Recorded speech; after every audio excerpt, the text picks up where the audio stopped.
तो यदि आप विवाहित हैं और इस बार सावन में हरी चूड़ियां पहनने की तैयारी कर रही हैं तो आज की ये वीडियो आपके लिए अत्यंत महत्वपूर्ण है, क्योंकि शास्त्रों में एक ऐसी बात बताई गई है जिसे बहुत कम महिलाएं जानती हैं। अधिकतर महिलाएं बाजार से हरी चूड़ियां तो खरीद लेती हैं, लेकिन उन्हें ये नहीं पता होता कि आखिर इन्हें किस दिन खरीदना सबसे शुभ माना गया है, किस समय पहनना चाहिए और कौन सी ऐसी छोटी सी गलती है जिसके कारण शुभ फल मिलने के बजाय अशुभ परिणाम भी देखने को मिल सकते हैं। यही कारण है कि कई बार पूरी श्रद्धा से पूजा पाठ करने के बाद भी मनचाहा फल प्राप्त नहीं होता। आज की इस वीडियो में हम विस्तार से जानेंगे सावन चूड़ियों का धार्मिक महत्व क्या है, इन्हें खरीदने का शुभ दिन कौन सा है, पहनने का सही समय क्या है, किन दिनों में भूल कर भी इन्हें नहीं खरीदना चाहिए और आखिर क्यों मां पार्वती को अर्पित करके पहनी गई चूड़ियां विशेष रूप से शुभ मानी जाती हैं। अगर आप चाहती हैं कि भोलेनाथ और मां पार्वती की कृपा आपके परिवार पे बनी रहे, पति की आयु, स्वास्थ्य और उन्नति के लिए आपका श्रृंगार वास्तव में मंगलकारी बने, तो इस वीडियो को अंत तक अवश्य देखिएगा।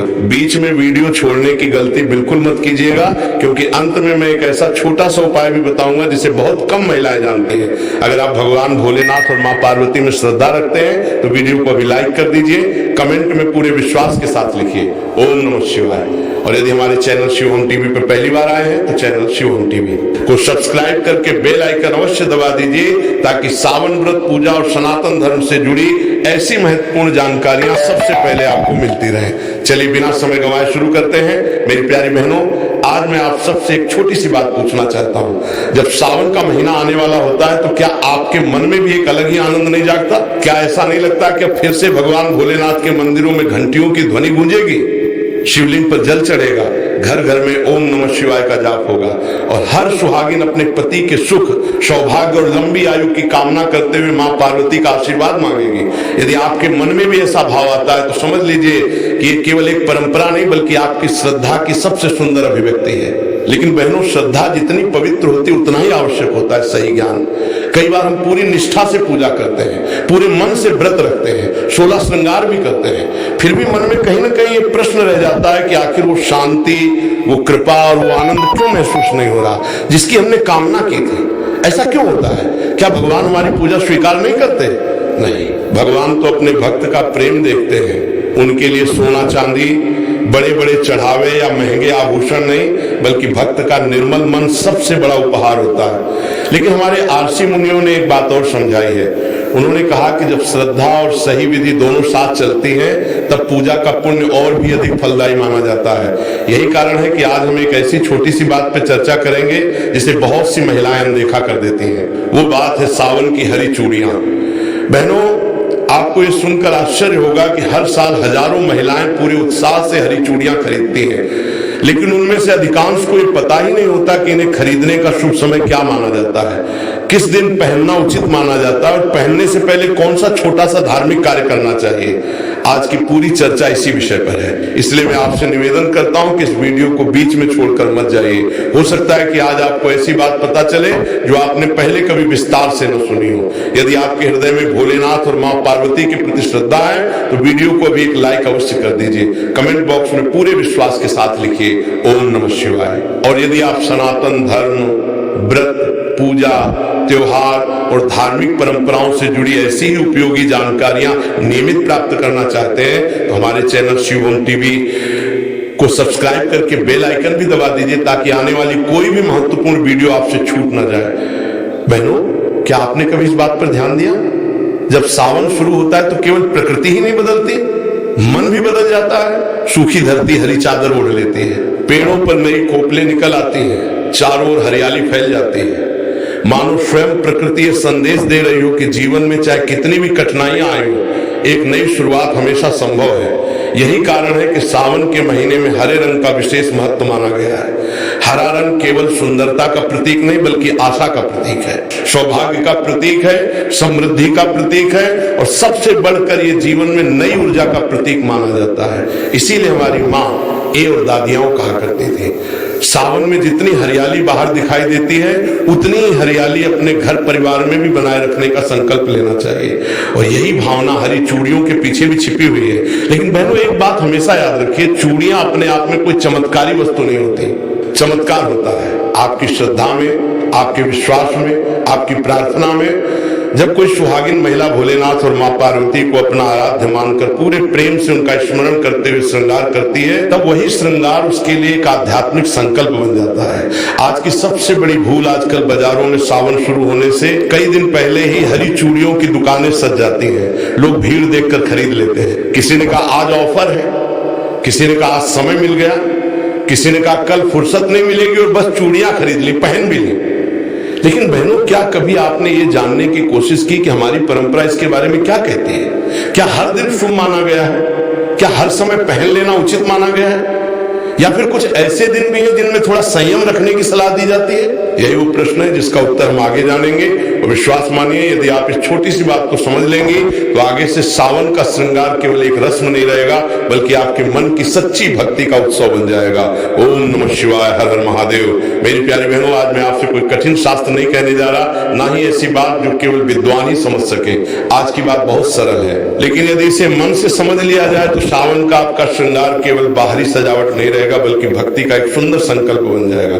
जरा मन में सोचिए, जब सावन आने वाला होता है तो सबसे पहले आपके मन में क्या आता है? शायद नई हरी चूड़ियां, नई साड़ी, मेहंदी, भोलेनाथ का जलाभिषेक, सोमवार का व्रत और मां पार्वती के चरणों में अपने परिवार के सुख की प्रार्थना।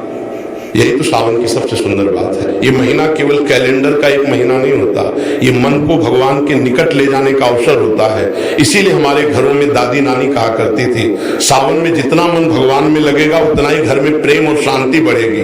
बहनों, आजकल एक बात देखने को मिलती है, जैसे ही सावन पास आता है बाजार हरी चूड़ियों से भर जाते हैं, हर दुकान पर भीड़ लग जाती है। कोई डिजाइन देख रहा है, कोई रंग चुन रहा है, कोई जल्दी जल्दी खरीद कर घर लौट रहा है। लेकिन बहुत कम लोग एक प्रश्न पूछते हैं, क्या केवल हरी चूड़ियां खरीद लेना ही पर्याप्त है? क्या जिस दिन समय मिल जाए उसी दिन खरीद लेना ठीक है? क्या पहनने से पहले कोई विशेष भावना या प्रार्थना भी होनी चाहिए? यहीं से हमारी आज की चर्चा शुरू होती है। बहनों, याद रखिए, सनातन परंपरा में किसी भी वस्तु का महत्व केवल इसलिए नहीं होता कि वो सुंदर है, उसका महत्व इसलिए होता है क्योंकि उसके साथ एक भाव, एक संकल्प और एक आध्यात्मिक अर्थ जुड़ा होता है। हरी चूड़ियां भी उसी भाव का प्रतीक है। वे हमें हरियाली की याद दिलाती हैं। हरियाली केवल खेतों की नहीं, रिश्तों की भी होती है, घर की भी होती है, मन की भी होती है। जब मन सूख जाता है तो जीवन में आनंद कम होने लगता है। जब रिश्तों की हरियाली बनी रहती है तो कठिन समय भी सरल लगने लगता है। इसीलिए हमारे पूर्वजों ने सावन में हरे रंग को शुभता, आशा और मंगल का प्रतीक माना। लेकिन बहनों, एक बात हमेशा ध्यान रखिए, यदि कोई महिला ये सोच ले कि मैंने हरी चूड़ियां पहन ली, अब अपने आप सब ठीक हो जाएगा, तो ये समझ अधूरी है। धार्मिक परंपराएं हमें कभी भी केवल वस्तुओं पर निर्भर रहना नहीं सिखाती, वे हमें सिखाती हैं वस्तु से पहले भाव, श्रृंगार से पहले श्रद्धा और पूजा से पहले नम्रता। भोलेनाथ को बेलपत्र इसीलिए प्रिय नहीं कि वो दुर्लभ है, उन्हें वो प्रिय है जो प्रेम से अर्पित किया जाए। एक लोटा जल भी सच्चे मन से चढ़ाया जाए तो उसका महत्व बहुत बड़ा माना गया है। ठीक उसी प्रकार यदि हरी चूड़ियां भी भोलेनाथ और मां पार्वती का स्मरण करके धारण की जाए तो उनका आध्यात्मिक महत्व और बढ़ जाता है। एक छोटी सी घटना, एक गांव में दो पड़ोसन रहती थी।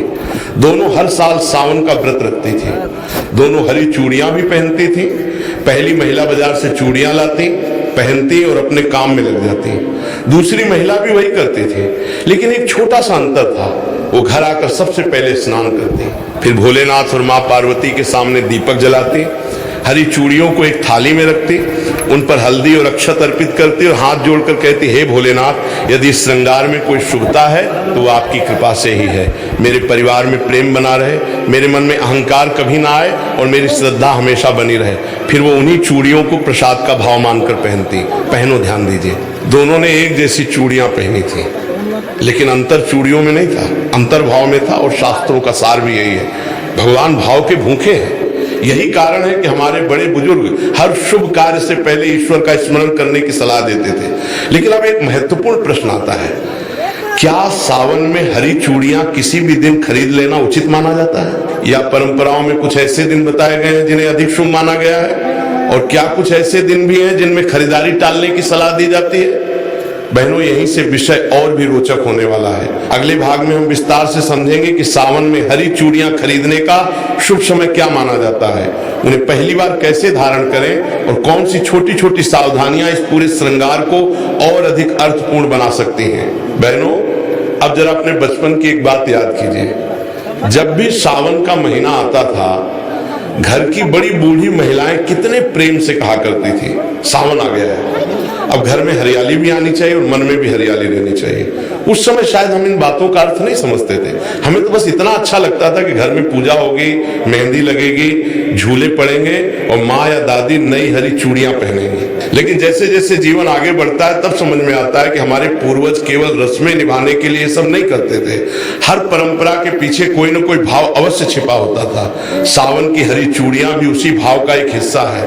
बहनों सोचिए, यदि कोई पौधा सूखने लगे तो हम क्या करते हैं? उसे पानी देते हैं, धूप का ध्यान रखते हैं, उसकी देखभाल करते हैं, क्योंकि हम चाहते हैं कि उसमें फिर से हरियाली लौट आए। ठीक उसी प्रकार परिवार भी एक पौधे की तरह होता है। यदि उसमें प्रेम, सम्मान, धैर्य और विश्वास का जल मिलता रहे तो वो हमेशा हरा भरा रहता है। और यदि मन में क्रोध, अहंकार और कटु वचन बढ़ जाए तो धीरे धीरे रिश्तों की हरियाली कम होने लगती है।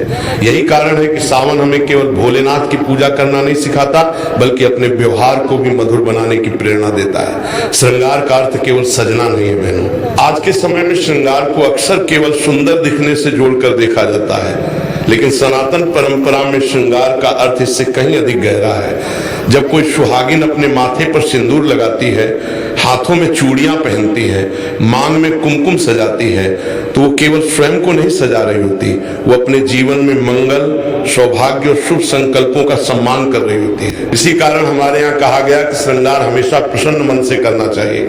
क्रोध में, झगड़े के तुरंत बाद या मन में नकारात्मकता लेकर किया गया कोई भी शुभ कार्य अपने वास्तविक आनंद को खो देता है। इसलिए यदि आप सावन में हरी चूड़ियां धारण करें तो पहले अपने मन को शांत करें, 2 मिनट भोलेनाथ का स्मरण करें, फिर माँ पार्वती से प्रार्थना करें, हे माँ मुझे ऐसा विवेक दीजिए कि मैं अपने परिवार में प्रेम, धैर्य और सम्मान बनाए रख सकूं। बहनों विश्वास मानिए, ऐसी प्रार्थना मन को भीतर से बदल देती है। एक प्रश्न जो हर महिला को स्वयं से पूछना चाहिए, मैं आप सबसे एक प्रश्न पूछना चाहता हूं। जब आप हरी चूड़ियां खरीदती हैं तो आपके मन में पहला विचार क्या होता है? क्या ये कि लोग क्या कहेंगे, या ये कि ये रंग मुझ पे कैसा लगेगा, या फिर ये कि मैं भगवान के सामने श्रद्धा से श्रृंगार करूंगी? बहनों मन की दिशा ही पूजा की दिशा तय करती है। यदि मन केवल दिखावे में उलझ जाए तो पूजा एक रस्म बनकर रह जाती है, लेकिन यदि मन में समर्पण हो तो वही छोटा सा कार्य भी साधना बन सकता है। इसीलिए हमारे ऋषियों ने बार बार कहा, बाहरी पूजा से पहले भीतरी पूजा आवश्यक है। भीतरी पूजा क्या है? मन से ईर्ष्या कम करना, कटु वचन छोड़ना, घर में मधुरता बनाए रखना, बड़ों का सम्मान करना और भगवान पर विश्वास रखना। यदि ये भाव हमारे भीतर आ जाए तो हरी चूड़ियां केवल हाथों की शोभा नहीं बढ़ाती, वे हमें हर दिन हमारे संकल्प की याद दिलाती है। लेकिन यही अधिकांश लोग एक भूल कर बैठते हैं। बहनों अब मैं आपको एक ऐसी बात बताने जा रहा हूं जिसे अक्सर नजरअंदाज कर दिया जाता है। कई लोग सोचते हैं कि शुभता केवल वस्तु में होती है, लेकिन हमारी परंपरा कहती है शुभता वस्तु में नहीं, उसके उपयोग के भाव और मर्यादा में होती है। यही कारण है कि किसी भी पूजा की सामग्री को आदर से रखने की सलाह दी जाती है। यदि आपने हरी चूड़ियां खरीद ली हैं तो उन्हें घर लाकर किसी साफ स्थान पर रखें। यदि संभव हो तो पहली बार पहनने से पहले भोलेनाथ और मां पार्वती के सामने कुछ क्षण रखकर प्रार्थना करें। ये कोई कठोर नियम नहीं, बल्कि श्रद्धा का एक सुंदर भाव है। और बहनों श्रद्धा कभी बोझ नहीं होती, श्रद्धा तो मन को हल्का करती है। अब आगे सबसे महत्वपूर्ण बात, अब प्रश्न ये है, आखिर सावन 2026 में कौन सा दिन हरी चूड़ियां खरीदने के लिए अधिक शुभ माना जाता है? यदि सोमवार और शुक्रवार दोनों का महत्व बताया जाता है तो इनमें क्या अंतर है? क्या सुबह खरीदना बेहतर माना जाता है या पूजा के बाद पहनना? और यदि किसी कारणवश पहले सोमवार को चूड़ियां न खरीद पाए तो क्या करें? इन्हीं सभी प्रश्नों का उत्तर हम अगले भाग में विस्तार से समझेंगे। इसलिए इस चर्चा को अंत तक अवश्य सुनिए, क्योंकि कई बार छोटी सी जानकारी ही बड़ी उलझन को दूर कर देती है। बहनों एक बात हमेशा याद रखिए, भोलेनाथ का मार्ग कभी भी दिखावे का मार्ग नहीं रहा। आपने देखा होगा कि स्वयं महादेव ने कभी राजसी वस्त्र धारण नहीं किए, भस्म को अपना आभूषण बनाया, बागंबर को अपना वस्त्र बनाया, गले में सर्प धारण किया और कैलाश जैसे शांत स्थान को अपना निवास बनाया। इसका संदेश क्या है? यही कि भोलेनाथ हमें सादगी, संतोष और सच्चे भाव का महत्व सिखाते हैं। इसीलिए जब भी हम सावन में कोई भी पूजा करें तो हमारा पहला उद्देश्य भगवान को प्रसन्न करना होना चाहिए, न कि संसार को दिखाना।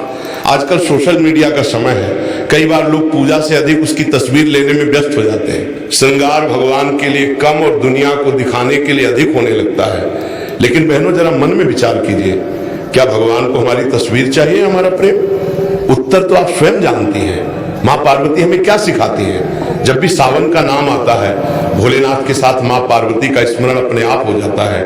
धार्मिक कथाओं में माँ पार्वती को धैर्य, समर्पण, करुणा और अटूट विश्वास का स्वरूप माना गया है। उन्होंने कठिन तप किया, लंबे समय तक धैर्य रखा और अपने आराध्य के प्रति विश्वास कभी नहीं छोड़ा।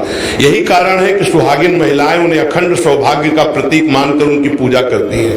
लेकिन बहनों, यदि हम केवल उनके सामने दीपक जला दें और उनके गुणों को अपने जीवन में न उतारें तो पूजा अधूरी रह जाती है। माँ पार्वती हमें सिखाती हैं, घर में प्रेम बनाए रखना भी पूजा है, बड़ों का सम्मान करना भी पूजा है, किसी दुखी व्यक्ति की सहायता करना भी पूजा है, कटु वचन बोलने से बचना भी पूजा है और भगवान का स्मरण करते हुए अपना कर्तव्य निभाना भी पूजा है। इसीलिए सावन का महीना केवल व्रत रखने का महीना नहीं, अपने स्वभाव को और अधिक मधुर बनाने का भी अवसर है। हरी चूड़ियां केवल सौभाग्य का प्रतीक नहीं। बहनों, बहुत लोग कहते हैं हरी चूड़ियां पहन लो सब ठीक हो जाएगा, लेकिन सनातन धर्म कभी ऐसा नहीं कहता। धर्म हमें कर्म का महत्व भी सिखाता है। यदि घर में प्रेम रहेगा, यदि परिवार में सम्मान रहेगा, यदि पति एक दूसरे की भावनाओं को समझेंगे, यदि भगवान का स्मरण रहेगा तो घर का वातावरण अपने आप सुखद बनने लगेगा।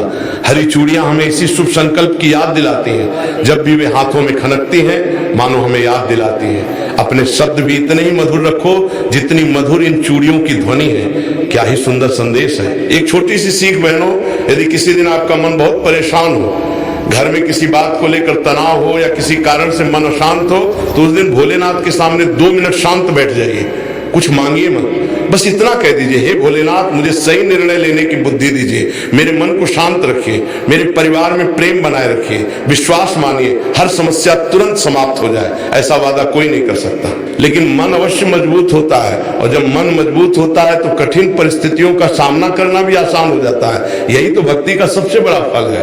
अब आती है वो बात जिसका इंतजार हर सुहागिन करती है।